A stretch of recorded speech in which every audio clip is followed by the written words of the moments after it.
welcome to another week of Mind to Mind. My name is Evelyn Jerry, and I am from Nairobi, Kenya.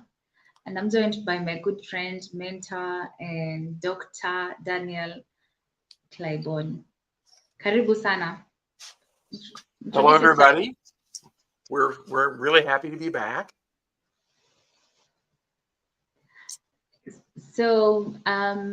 We are live. I am in Nairobi, Kenya, and Dr. Daniel Claiborne is in Kansas City in the US. And today we are going to be discussing self-sabotage. And we have provided an outline on all our platforms. If you're watching us on YouTube, just go down below to the description and you will find an outline that you can use to just follow through what we'll be discussing today. If you're watching us on LinkedIn, you'll find also you'll also find the outline there. Same for Facebook. Thank you for joining us. Remember, you can ask as many questions as you would like. And this is the Holistic Wellbeing by Evelyn Jerry. And thank you for joining us. And Do you also want keep in mind, too, we do this show every other week, and they're on a different mental health topic or something related to mental health. And many of the programs have an article that I've written that if you request it, Evelyn can provide that, or I can provide it. And I think my email is available somewhere, isn't it, Evelyn? I if you request the email, I will share it to you. I haven't shared it just to everybody. I Yes. only I only send it on request. Okay. And I really like responding to emails from people with questions and suggestions. So it wouldn't be just questions about our topics, but suggestions for future programs or topics that you think you might be interested in. So, or maybe it's a question about something personal in your life that is related to one of our topics. That would be fine. Also, doesn't bother me. I like getting those messages. And so we welcome questions in any form. Yeah, Dr. Daniel Claiborne has been a psychologist for the past 54 years. Am I correct? It's either 54 or 100. I can't remember. Yeah, and he's a funny guy too. So you've been good hands. So in case you don't want to ask a private question on our lives or on our comment section, you can always request for his email address and I'll gladly share with you Mhm. guys. So, are you guys excited for our topic today? We are discussing self-sabotage, and it so happens to be our 10th episode, and I'm so happy about this milestone. Mhm. Yeah, Yes. so would you like to start, Dr. Daniel Claiborne? Well, yes. What we're going to be talking about today are habits and behaviors that we do that we think at the moment either they're helping us or protecting us, or maybe we just do them out of habit, but they're things that actually hold us back from being successful and being Mhm. happy and being productive. And some of them are things that we just do out of habit that we've learned from the people we grew up with. So many of them are things we saw parents or other adults do when we were growing up, and or maybe it's even part of our culture in some cases, or our particular place or town or place we grew up. Who knows how they come about? We've on the outline we've grouped them into three different categories. One is how to be unsuccessful in school, and second one is how to be unsuccessful or sabotage oneself in relationships. And then the third category is just broadly life in general, how to do things that without really meaning to hold us back or us from being as successful as we otherwise could be. Um, and the other thing Evelyn and I were talking about a minute ago was that If you look at this list, we all do some of these things, and or many of them. And if we do them once in a while or infrequently, that's not really a problem. What we're talking about with as we go over these would be if you identify some of these that you do frequently or almost all the time in a certain situation, that's when they can be they can maybe feel protective, but they're actually holding us back. And we can go into that, but yes, we all do a variety of these things. As I made up this list, I could see many things I've done. So Yeah, they're very human.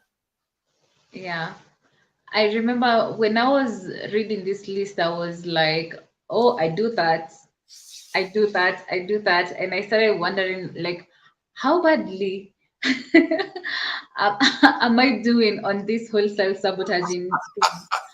And I almost canceled the whole topic because I was like, oh my gosh, how am I coming to tell people to stop self-sabotaging? Well, I do it a lot. And Uh, this is not about perfection, it's about discussing um issues that human beings are struggling with, and also showing you like this is normal. When you do this too much, it's not normal and you need help.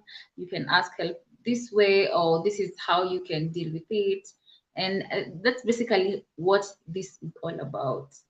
uh, some of Yeah. our topics are things that are actually problems that are fairly serious in themselves, like depression or anxiety, something like Mhm. that.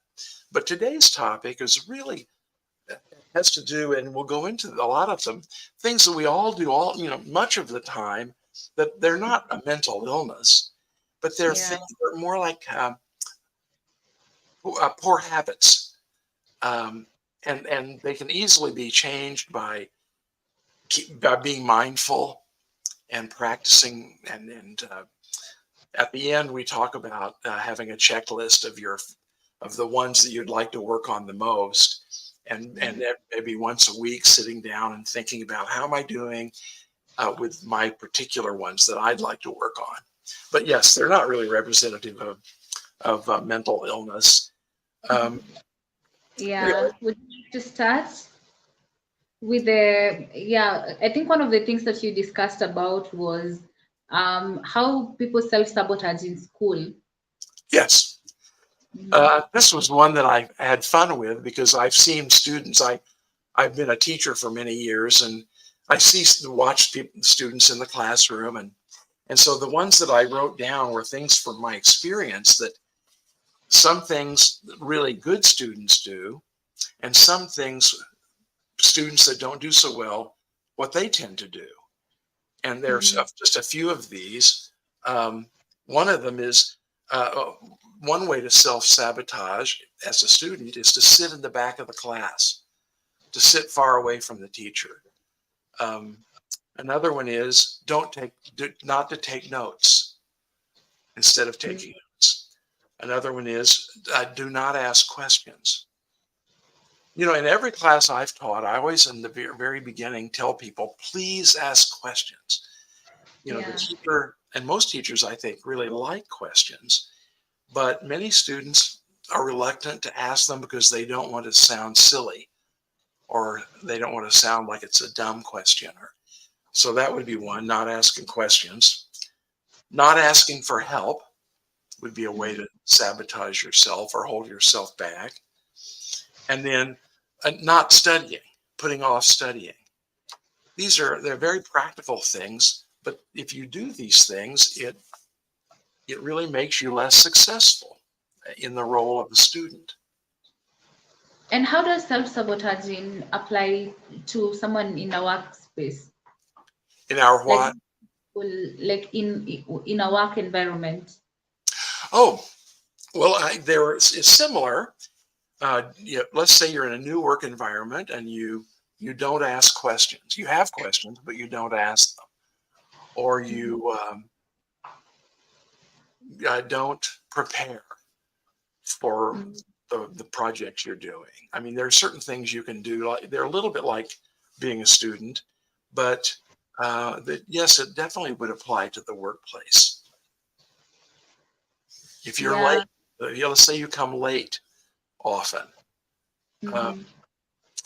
or you are often absent, things that can hold you back in the workplace.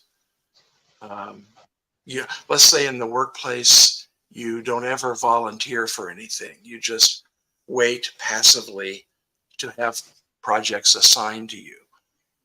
That's Yeah. terrible, but it will hold you back slightly compared to other employees in the workplace who are active and proactive and energized, and you'll show up worse in comparison to them. Yeah. What about people who like to take like they don't take up like any challenging projects at work, and they are always going for the small tasks just Yeah. to appear working but not really taking up like the big tasks. Mhm. Well, one of the main things we have on our outline, and it affects our relationships, it affects work and just life in general, is where we play it safe.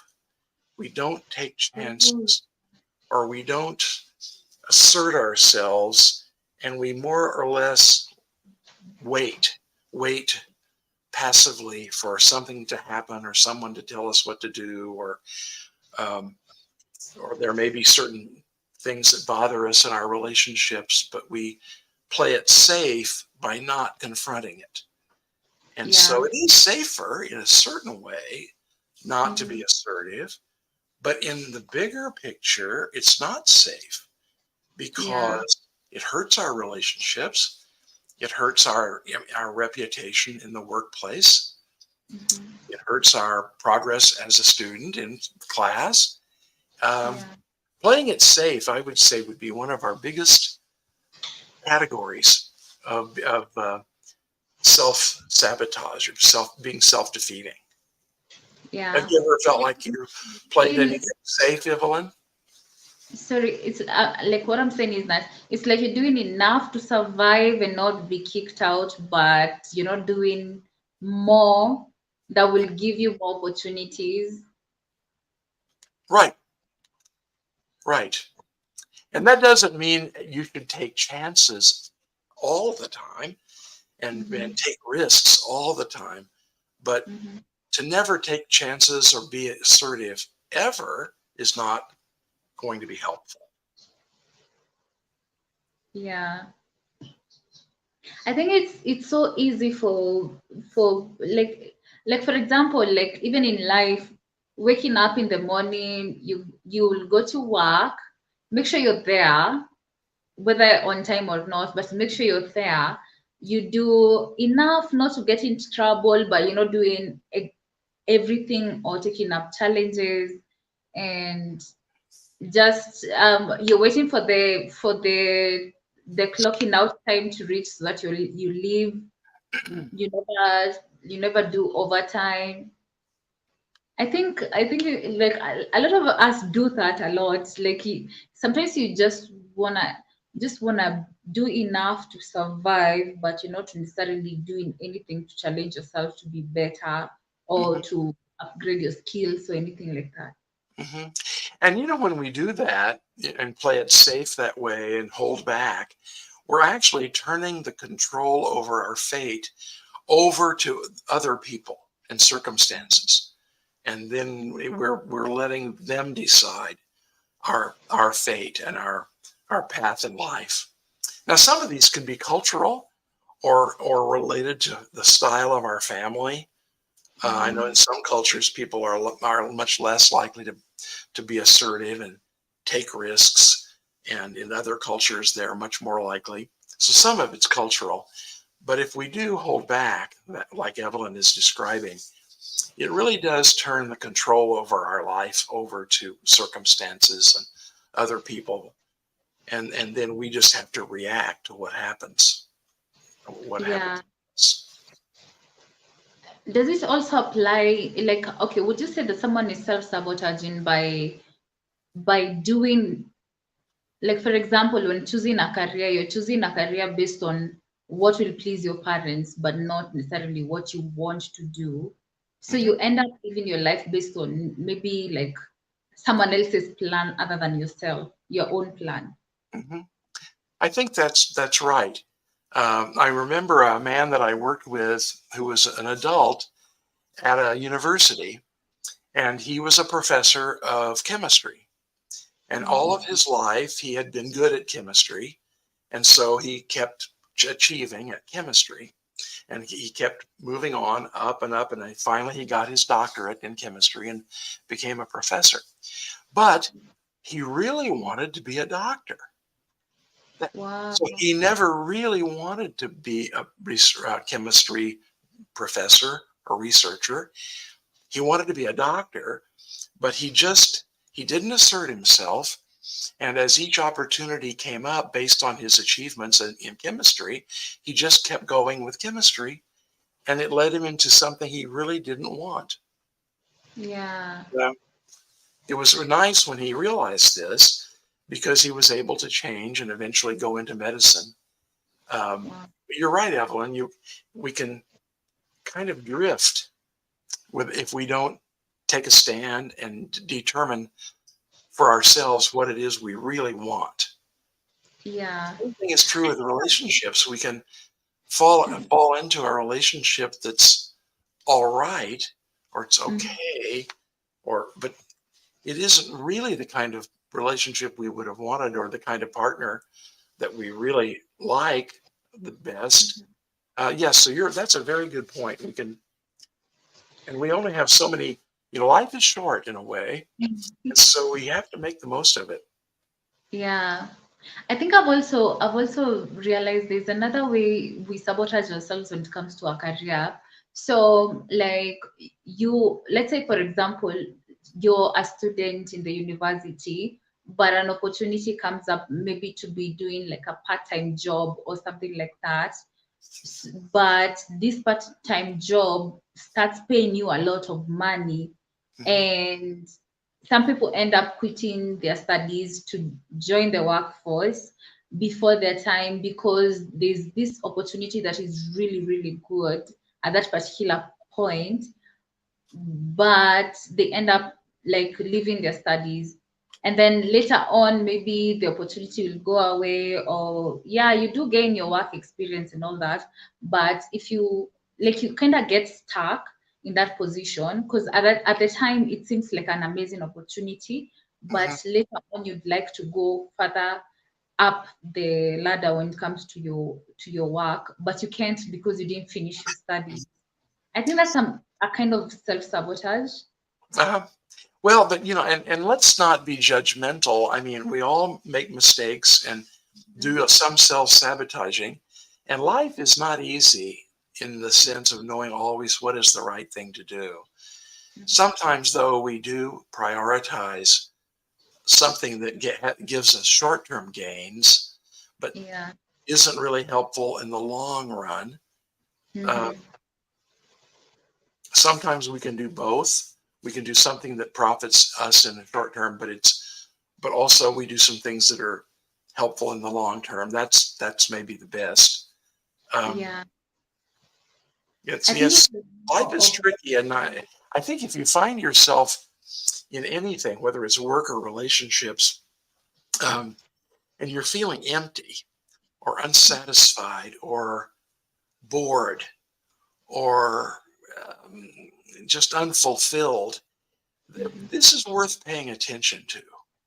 It's Yeah. really worth. It's something that ought to be aggressively addressed and tackled because we can drift for years and Yeah. in kind of moderate unhappiness, boredom, and life goes by and we never get those years back. Hmm. Yeah, that is so true. I think it's really important to really pay attention to what is going on. I think by that example, what I think it was an example that was representing when sometimes we get like we detour from our plans and our goals and it comes up in so many ways. Like for example, in a relationship, you can be in a relationship with someone, but there's something that you're not getting from that relationship. Then maybe someone new comes into your life that is fulfilling that hole, and you think that that 20% is more important than the 80% you're getting from your current partner. And I think sometimes people choose to go with a new thrill that you're getting from the new person, and Mhm. forget like the long-term companionship and commitment that you had with the past person. Yeah, and I think we do this in so many ways. Like you get distracted by something new and shiny, and I think it's, yeah, you get distracted by something new and shiny, you forget what your plans and goals are, and then you end up losing everything in the process. Yeah, I'm glad you brought that up because it's when we are attracted by something, some new opportunity, whether it's at work or relationships or whatever it might be. Sometimes that's a message to us about what it is we really want. And it's Mm-hmm. sometimes actually very helpful. It wakes us up to, to being more alert to what it is we really want. And other Yeah. times it can be a distraction that's Yeah. shallow and momentary, and it would be a mistake to follow it. So, at the end of our outline, we talked about when with all these issues we're talking about, is a lot of times it's helpful to talk to somebody who's older and more experienced about these things because these are very common things that happen in life. And Yeah. sometimes older, wiser people who have experienced more will be able to give us some guidance or help Mm-hmm. us sort out, is this new shiny thing a sign of something we really should go for that would be better for us? Or is it really an illusion or a distraction or something that's shiny, but it might not be really right? And so sometimes it's just helpful to talk to somebody who's more experienced. Doesn't necessarily mean a therapist or somebody like that, but somebody, almost all of us have made some of these mistakes younger in life and learned from them. And so if you're in your 40s or 50s or 60s, you have some wisdom that you Mm-hmm. can then share with somebody. So another message here is don't be afraid to talk to somebody about one of these dilemmas that you're trying to figure out in your life. And everyone has had dilemmas, and no one will make fun of you or laugh at you for having this particular dilemma because it's very human. Mm-hmm. Yeah, and sometimes I've actually realized that maybe it's an opportunity that it's an opportunity for you to be aware, because sometimes like you may not know there is a need that you have. It's an opportunity for you to be aware that there's something you need, but it has been made aware to you because of the situation, and all you have to do is address it. Like for example, if there's something you getting from a new person in your life, maybe at a workplace or something that you're not getting with your current partner, that you were not aware was a need for you, then you can be assertive enough and communicate that to your partner and Right. see whether it's something you can address with your partner Hmm. instead of jumping into the new opportunity with a new person, because you cannot, you have to at least give your partner the chance to address the situation with and see whether it's something that you both can solve. And if it is something within your career or your life that maybe it's your chance to be aware of something you need to address, maybe with your goals, because goals shift and plans change as you go along in life. Like things are not constant.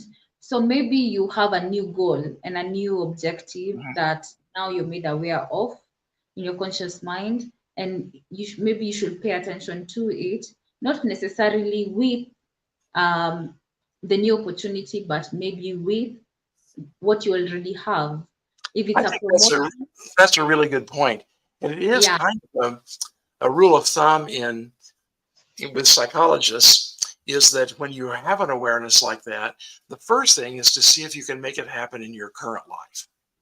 Mm-hmm. Because you've already built, whether that's a work environment or it's a relationship, you've already put a lot of effort and energy into that. And sometimes that new thing that you've become aware of can be discovered and cultivated in your current workplace or relationship. And if Yeah. it can be, it's often much easier and more efficient to find it there.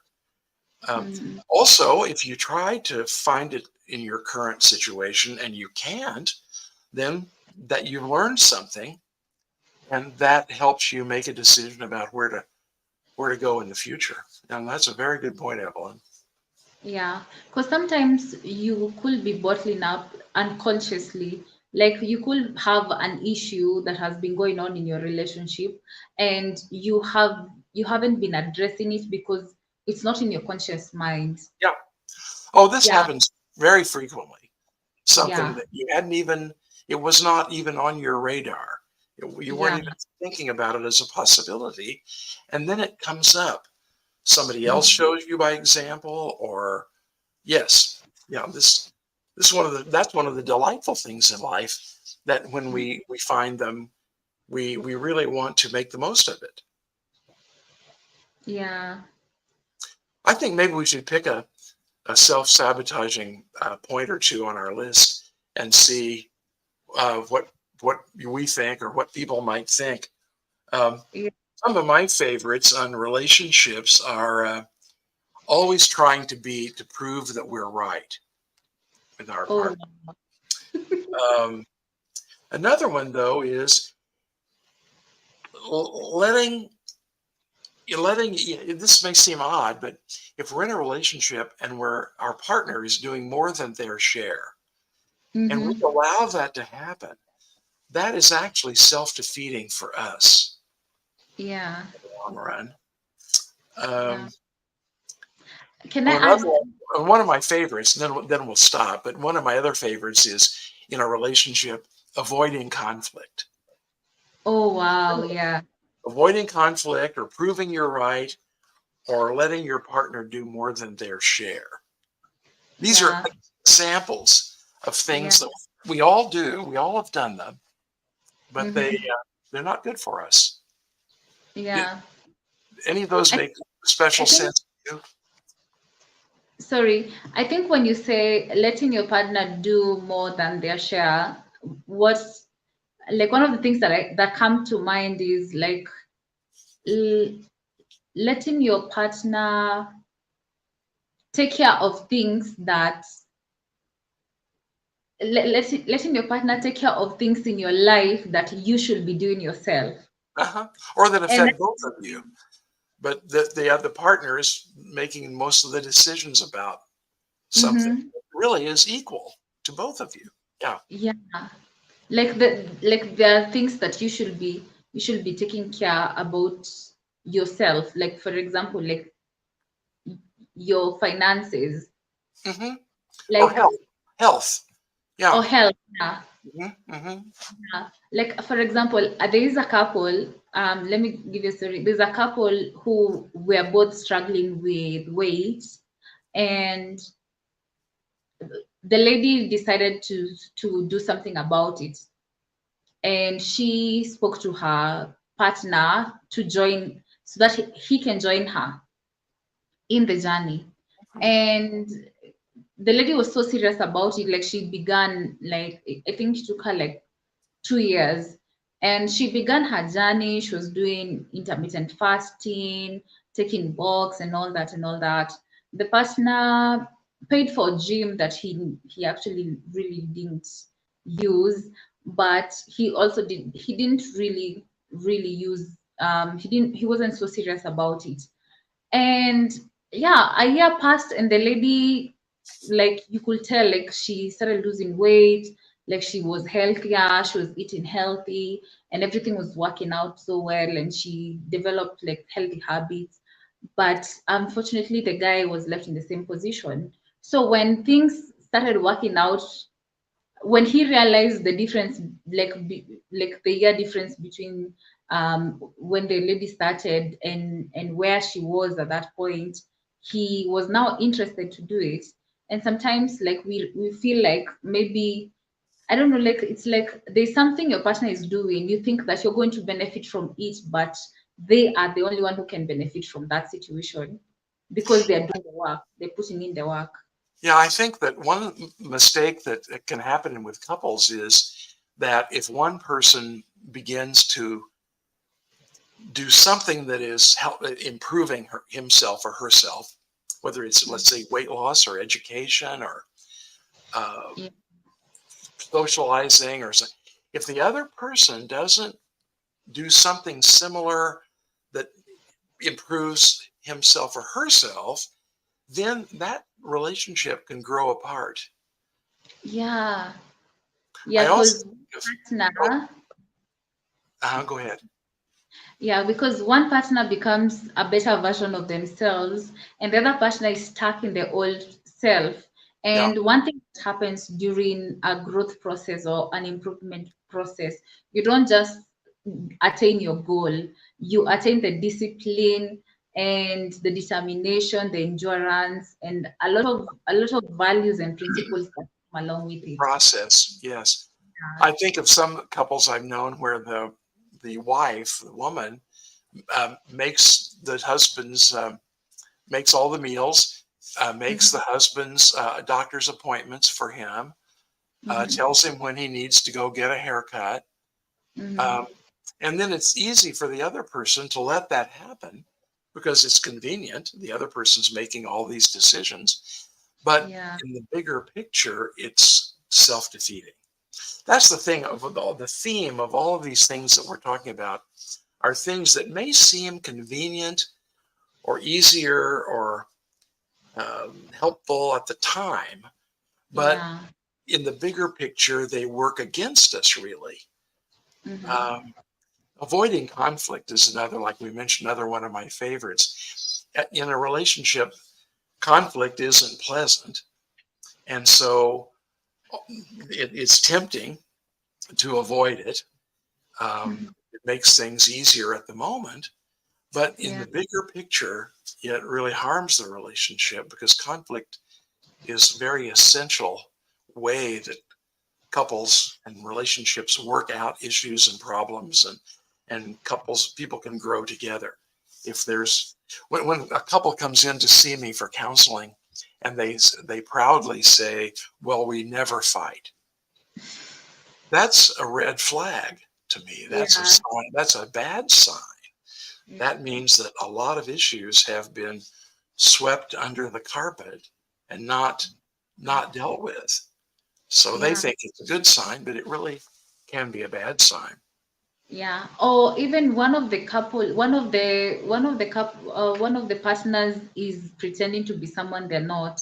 They're people pleasing the other partner.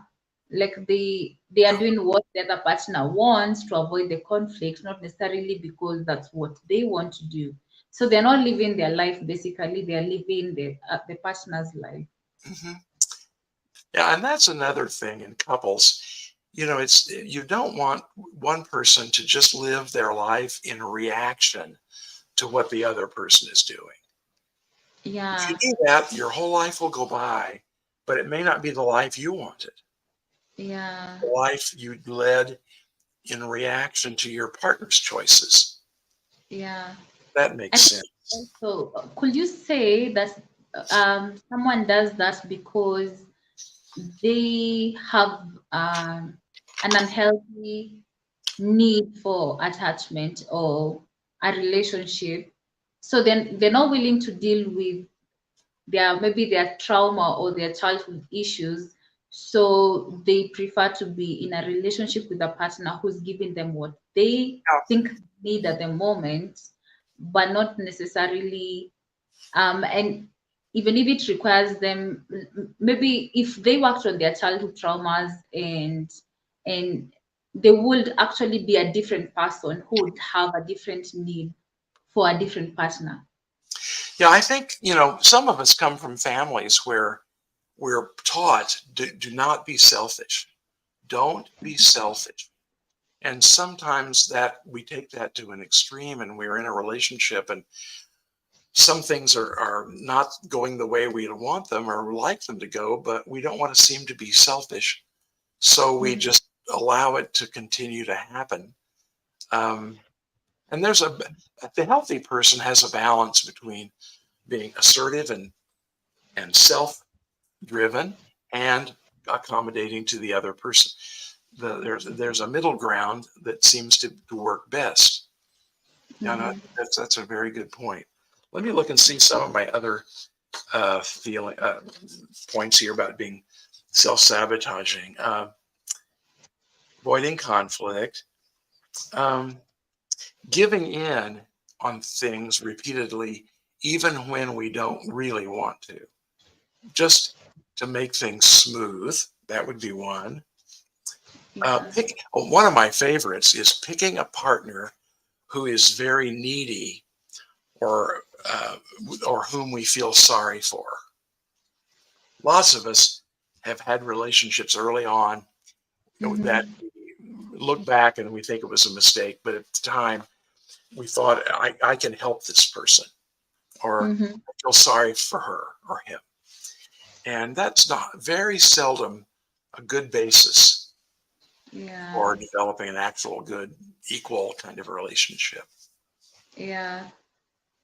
I think this person maybe has a need to be the hero for the day. Like they're Important, yes. day. Yeah, important or significant, or at first it may seem like a compliment that the other person will let me be that important. But I think partly what we're talking about with many of these things is balance, not having things be too extreme in one way or another.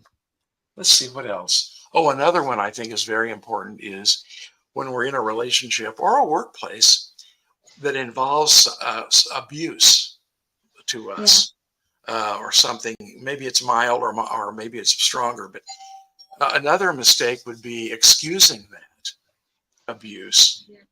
and overlooking it and not dealing directly with it. Um, Yeah. Usually doesn't get better. That is so true. And could you say, I think the last 2 points point out a relationship between someone who is in a relation, like a partner who is narcissistic and one who is, I don't know, broken or something. Like, for example, and someone who is needy, there is someone who is lacking something which the other partner can give, and the reason as to why they choose each other because they are feeding off something from each other. I Hmm. don't know, maybe I'm right or wrong. Yeah, but okay, I think my thought process is the needy person needs the stronger person to fulfill a need. So it's a relationship of convenience. And the stronger person wants this needy person because they follow their orders, they will make all the decision, they can be in control, they can manipulate them. What do you think of that? I got distracted, Evelyn, because I had to send a text message in a kind of an emergency, so I'm sending that. Anyway, would We you have say, a ask that question again because I got distracted there? I'm saying like when a partner when someone chooses a needy partner, sometimes I find like they're both gaining something from it because the needy Oh, partner wants the stronger person to mhm. take up some of the responsibilities that they don't want to deal with. So Uh-huh. it's a relationship of convenience, and maybe the stronger partner wants the needy partner because they will have to follow Yeah, their orders. They can manipulate them, they can control them. It's yeah, a controlled environment for them, so they are not strong enough to deal with someone who is assertive, who is questioning them all the time. yeah. I think when relationships are out of balance, it could be at work or romantic relationships or marriage but yes, you're right. But each person is getting something out of it being out of balance. But Mhm. both people are losing something in the long run. So Yeah. yes, it can seem like it works or it's convenient at the time. Many of these things that are self-sabotaging seem convenient at the moment. Do we have a Yeah. do we have a question coming in there, Evelyn? We have a comment. Moses Otwama, thank you for watching. He's saying, I think that picking a needy partner bit is called the Messiah complex. Oh, I've seen that once or twice before in some friends.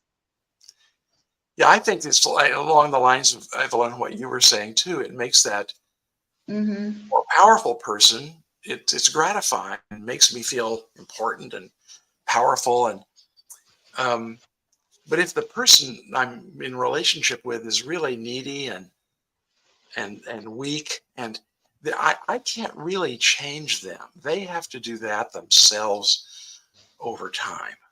So it's a Yeah, little bit of a myth that the stronger person can really help that weaker person unless the weaker person really wants to improve himself or herself.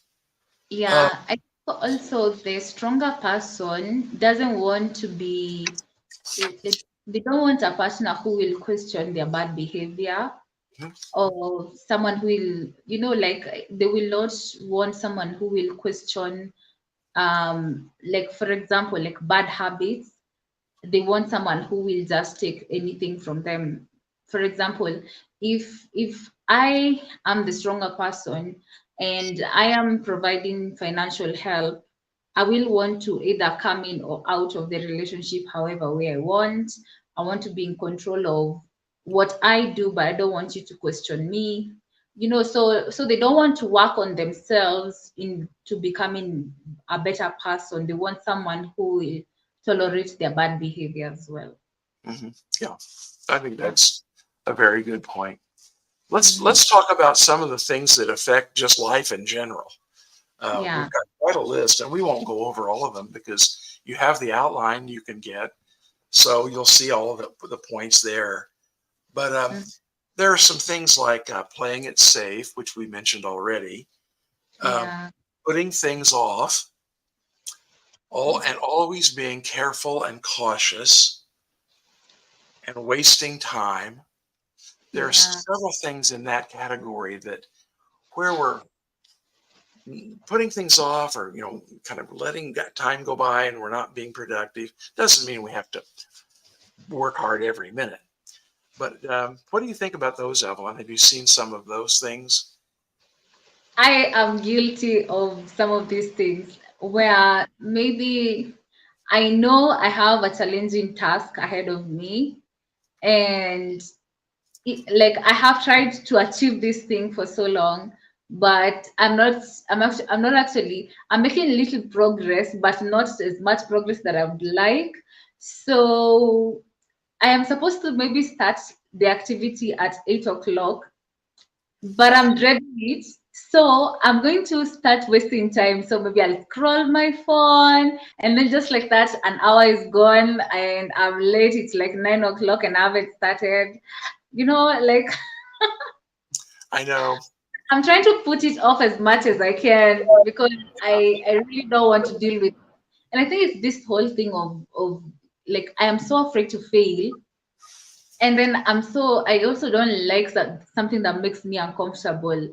Uh, Dealing with this situation is difficult. It's eating my brain out. So just the thought of me taking myself to that situation, sitting down and dealing with it already is so hard in my head. So I try and put it off as much as I can. yes, I I think still have it. this is one that's really almost universal, where we have something, we have a few small things we need to do, and one or two larger things, and we tend to do the small things so we can get them done quickly. And but then pretty soon we don't have time to do the larger thing. And Yeah. so I remember reading a study one time that said if you have something that's important you need to start doing, like a project or something, and you just don't want to start doing it, eat a small piece of chocolate, and Chocolate. then do the hard thing. So you do something very, or it could be chocolate or something else that you really love. So you do that first. So you get yourself a really good energized feeling. And then you've got about 5 minutes to start the thing that you don't really want to do. And I Hmm. thought, that's very clever. Yeah. That's really interesting. I think I'm gonna take you up on that one because there's something I'm working on and it's so hard and I'm about to give up. Hmm. You I'm know, about to.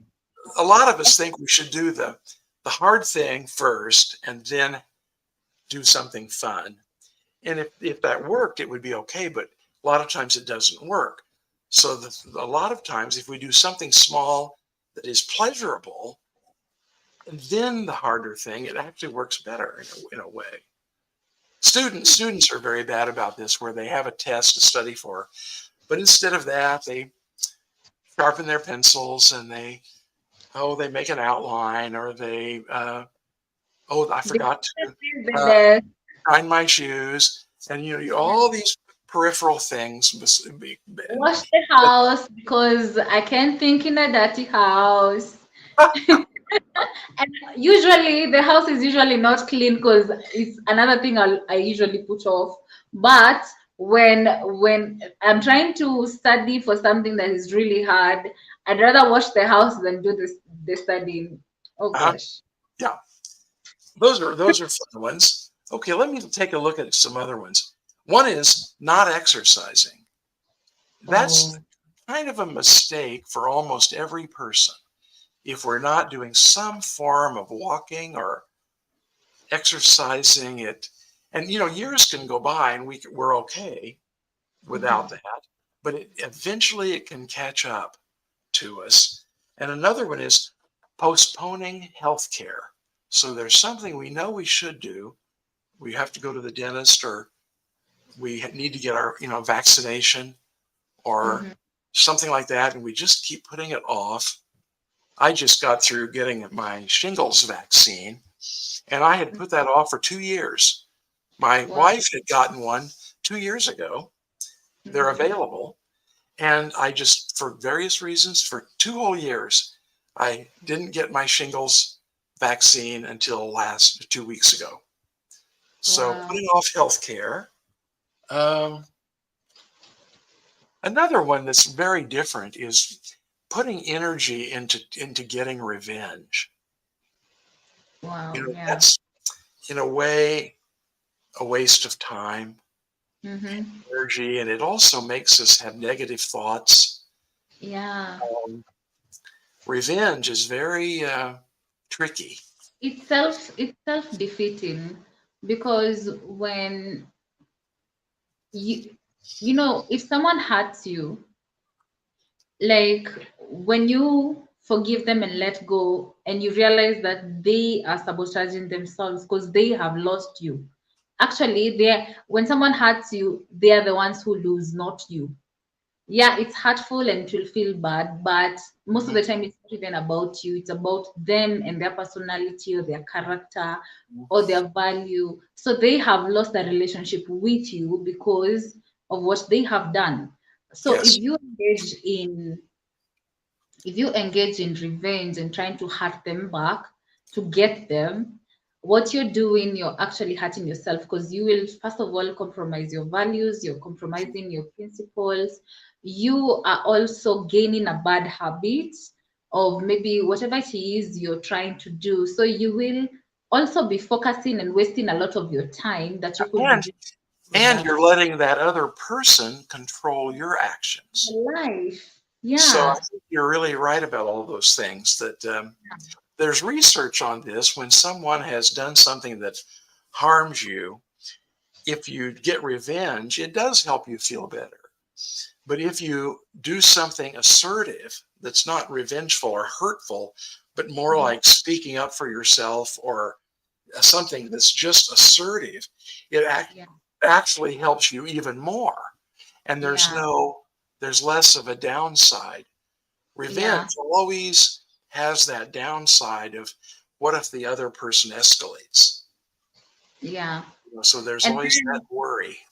yeah, you might actually end up helping this other person because if they did it unconsciously, there are people who will do a bad thing because it's normal to them based on where they grew up. But if you point it out and make them realize that it was hurtful to you, you might actually help the person to deal with something that they didn't know was wrong and they change themselves for the better. But if they end up not changing, that is a reflection on who they are, not necessarily who you are. Yeah, the And research shows that when somebody has trespassed against you and hurt you or disturbed you, that the worst thing to do is nothing. yeah, The important thing is to do something. Revenge might help you feel a little bit better, but yeah, being assertive and direct toward that person or the situation, it seems to have the best outcome. yeah. And also Doing you nothing has the you worst outcome. Yeah. And also, you will be establishing a boundary. So, as much as maybe if the person decides to change or not, that is up to them. But even if they don't, you will be establishing a boundary with them, and they will know not to treat you in that way ever again. If they're able to respect your boundaries, well and good. If they're not, they will have to either live your life or something like that. At the end of the day, you will benefit from being assertive. Right. Before we have to stop, there's one other section of our outline that I really want people to think about. And it's a section on the mistakes we make when we accept certain things.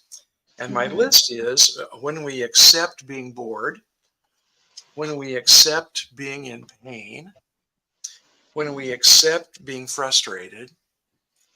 And what I mean is not accept it for the moment, but for a long time, where we just decide to live with it, where we accept resentment, where we accept being abused, where we accept somebody controlling us, um, or where we accept being disrespected.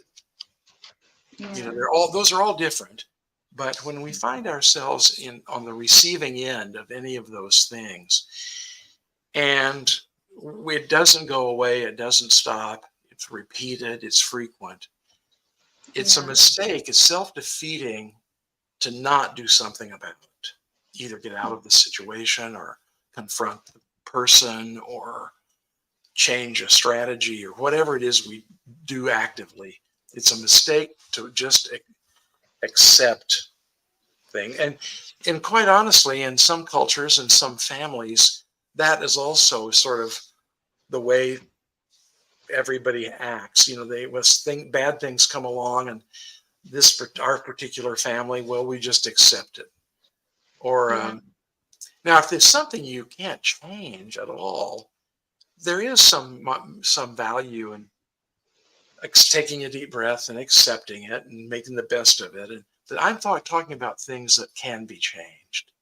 Yeah. I just wanted to point that out. That and here again, it goes back to your point early on, Evelyn, that if we accept it, it's easier at the moment. We Mm-hmm. don't take a risk or make a big deal of something or risk the other person reacting. So it's easier at the moment to accept it, but if we keep doing it, we'll Mm-hmm. really end up feeling very bad about ourselves. Yeah. For example, if you accept abuse for a long period of time, you often begin to feel like you deserve it, Mm-hmm. or Yeah. same That's. with disrespect. Mm-hmm. Um, and that wouldn't And. just apply to relationships, but families and the workplace. Um, Mm-hmm. yes. Yeah. I think sometimes maybe having to accept it for a while as you're working your way out of the situation, especially if you can Mhm. control it, that is still working on it. Sure. Yeah. Which Yeah. Right. taking a long time to get out of it, but you're still working towards getting out of it, that is good. acceptance is not doing anything about it. And I think, and this is also another one of those where, let's say something's happening and you're having difficulty with it, and you're initially not doing anything about it, you're accepting it and studying it. This is one of those situations where you can go to some other person and tell them about it, some more mature, wiser person, and see, am I making too much of this? Should I Mm. continue to accept it a little while longer? Or is this really something I should address and do something about? Sometimes that's when it's helpful to hear somebody else's perspective. That is true. There's one that I think we left about self-sabotage, letting friends drift away. Oh, letting our relationship or friends get away with something. Yeah, and I think you wrote drift away. Oh, letting them drift away. Yeah. Yes, yes. One thing I've really learned as I've gotten older in life is that friends are incredibly important, and in some ways, even more important than the work we do or the person we might be married to, or it's not maybe more important, but different. And so when people are in crisis, like let's say having marital problems, they tend to not, they tend to drift away from their friends and focus Mm-hmm. just on the problems. And but yes, that I'm glad you mentioned that. That's usually a Yeah. big mistake to drift away from our friends that have known us for a long time, and we've Mm-hmm. known them. And um, I think What when a if, lot of people look back over their life, what some of the things they value the very most are their longer and more meaningful friendships. yeah, what if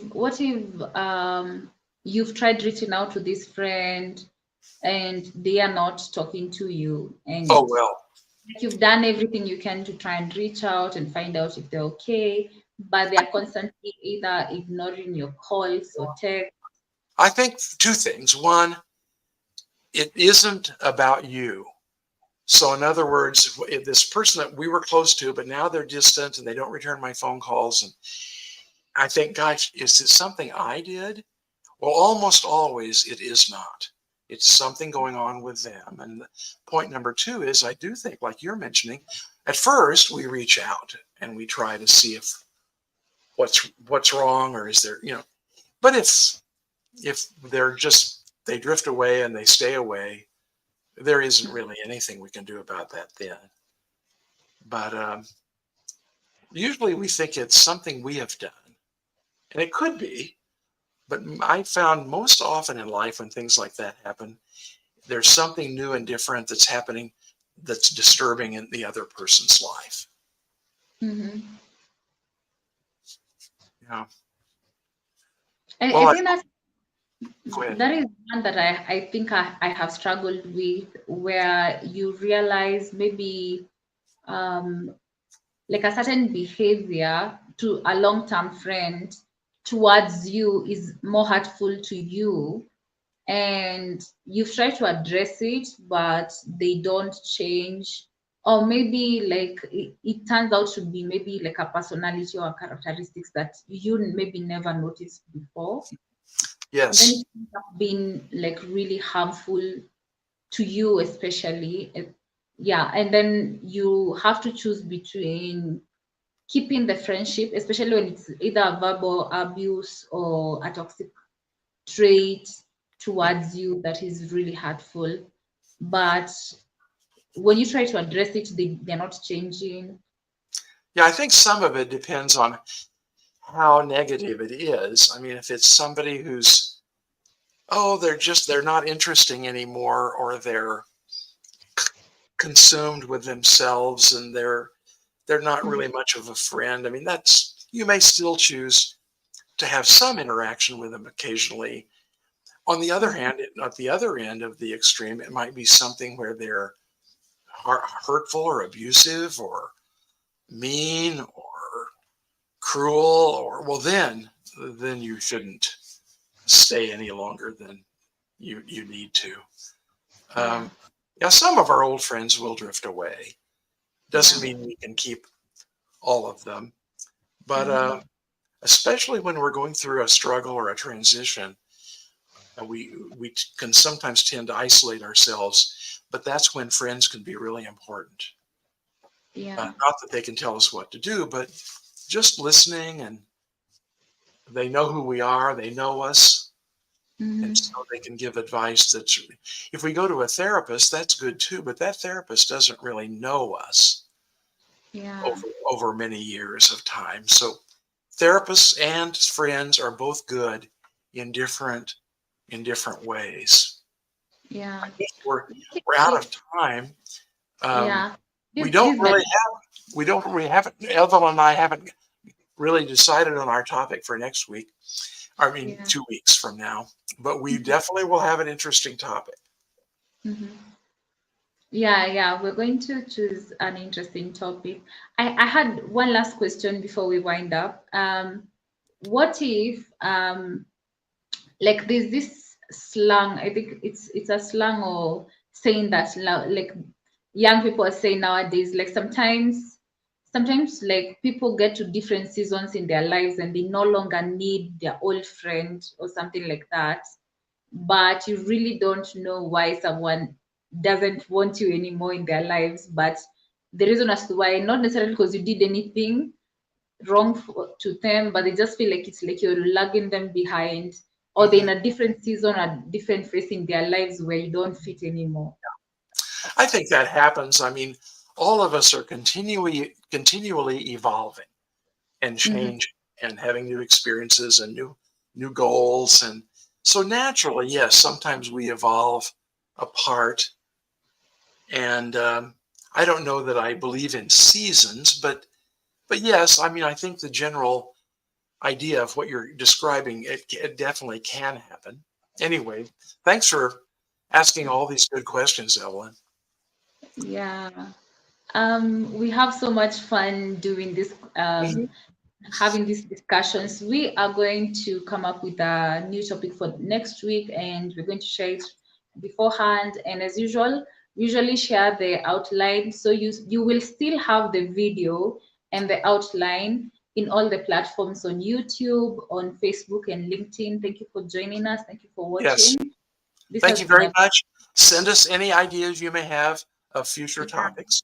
We're very Or open to. comments down below on the YouTube channel, LinkedIn, or even on Facebook. Thank you for joining us. You can share these videos to your friends, your family, and let's join us next time. Yes, Thank we look forward to it. Yeah, have a lovely evening. And Dr. Claiborne is in the US, so right now it's a bit early. So do have a lovely day, Dr. Claiborne. It's time for lunch here. Yeah, and it's around 8 o'clock in the evening here in Kenya. Have a Yes. lovely Okay. day. Goodbye for now. Goodbye.